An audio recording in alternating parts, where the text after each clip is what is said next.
When mustering cattle, whether on bikes or on horseback, I think everybody will agree that low-stress stock handling techniques are always going to be better, and by that I mean just working cattle quietly and calmly and giving them time to consider things before we try and put pressure on them.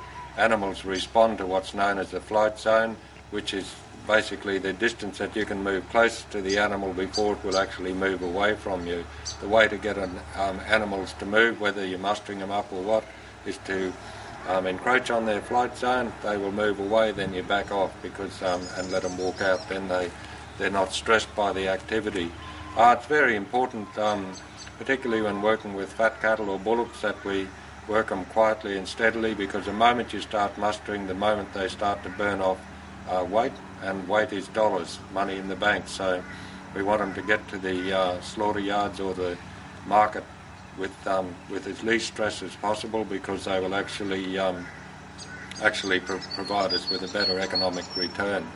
I think it's also significant to understand particularly with bullocks, if you're mustering them up and they're stressed at all, they become what's known as dark cutters, and that means that when the animal is killed to eat, the meat is actually turned into a horrible dark colour, and it does lose some of its marketability as a result. So always low stress stock handling.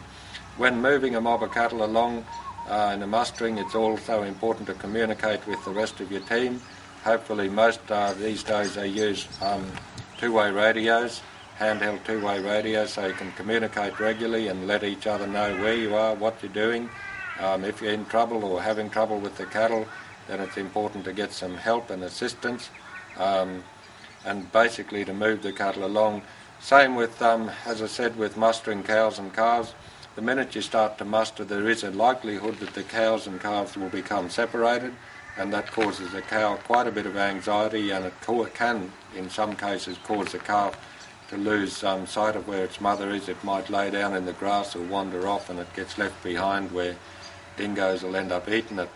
So it's important then to pull the cattle up and let the cows and calves mother up, let the cow and calf find each other. You'll find they'll walk off real good then once they know where their calves are.